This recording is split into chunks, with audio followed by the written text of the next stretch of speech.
Open, Mr. Wallstrom. Good evening, Mr. Mayor and Council. It's a pleasure to be here and summarize this past year of work. It's interesting, us in the city and regional economics profession, how the ground has shifted, how the world has changed, and how the situation a year ago is quite different than it is today. And I know we're all very, very concerned about the future, about our budgets, about our families' budgets, about our jobs, about the city's budgets, and so forth. But this report's really not about the budget, and I think the good news is, at the end of the day, we're not asking, requesting, or suggesting an expenditure of any kind. So we No don't have to fees. have that discussion. No fees. Nor are we raising fees. Very good. Separate but interrelated topics. And as I said, economics is kind of known as the, quote, dismal science, and there's dismal news out there. But on one level, timing is everything in life. Timing is everything in how we go forward. In one level, the timing for this report couldn't be worse, in the sense that, what are you going to get out of this report? Are you going to get new jobs and new businesses? No, because of the macroeconomic conditions. However, on the other level, the timing couldn't be better. That's the good news. We have a freight train coming down. $825 billion is going to be spent. I don't think it takes a lot of us prognosis to see that that's happening. The word I heard today was California's in line for $21 billion. This report does three things for you. One, it puts you in position to compete or at least acquire Dixon's fair share of the $21 billion. Without it, you might be dead in the water. So the timing's terrific for that.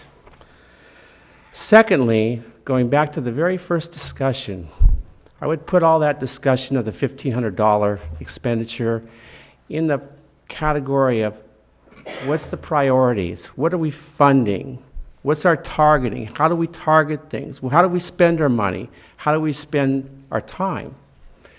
And I think this report provides good guidance on how to do that, on where to spend the resources, financial and human. And the third thing is back to the Northeast Quad. Mr. Mayor, you said it beautifully. The reason the Northeast Quad hasn't happened is because we don't have shovel-ready dirt. 100% correct.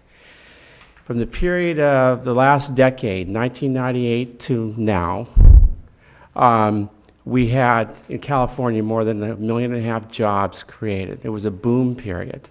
Now we're in a bust. But during that boom period of 1.5 million jobs, other than Walmart, none came to the Northeast Quad.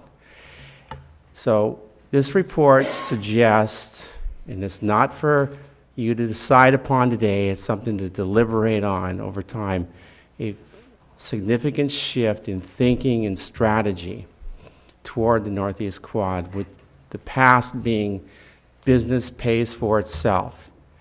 You can continue with that approach, but that approach hasn't worked for the past decade. It seems highly unlikely to work during the next decade. So with that, let me go through some details of the presentation. And that's the PowerPoint, copy of the PowerPoint that we Yeah. have in our The packet. first three, I just want to go through them they're really about process, and I think Mark said it, and don't want to repeat it. This has gone through a lot of vetting. And I think that there's a lot of analysis, a lot of vetting, a lot of data in here that staff, yourselves, can use to inform yourself, that will have use for years from now. But these first ones, I just want to go through. I don't even want to talk about them because they're just about the process. Okay. This is a summary of findings. I think there's some key points I want you to want to share with you, because it sets the framework for that whole discussion of targeting and priorities. Okay.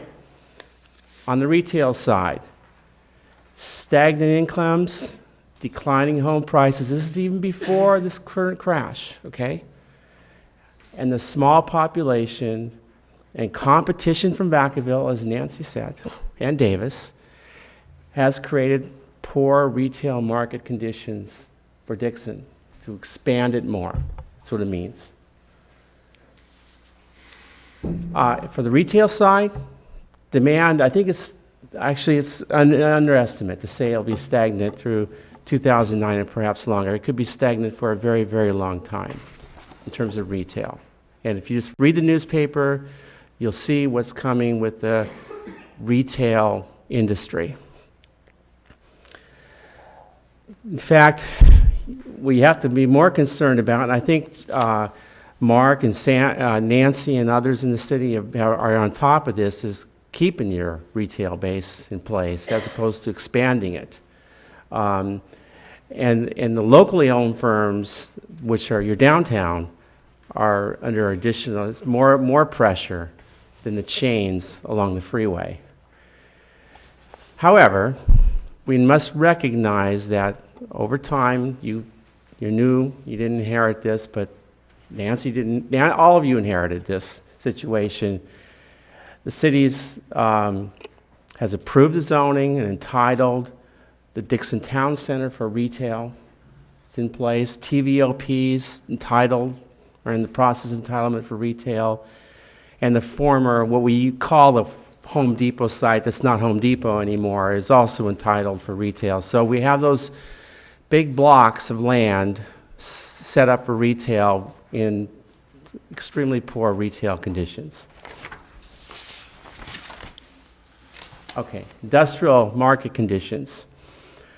Average all of these forecasting models that have gone before the crash. They projected 2.6 million new jobs in California for the next decade. Okay. Now, this downturn will correct itself. There will be growth in the future. We will have an economy back.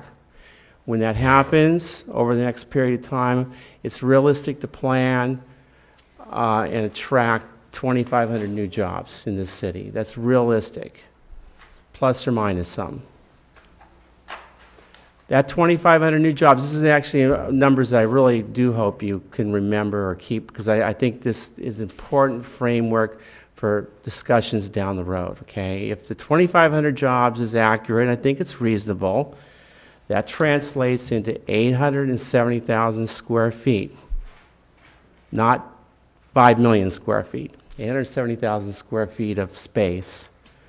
That translates into 56 acres of demand.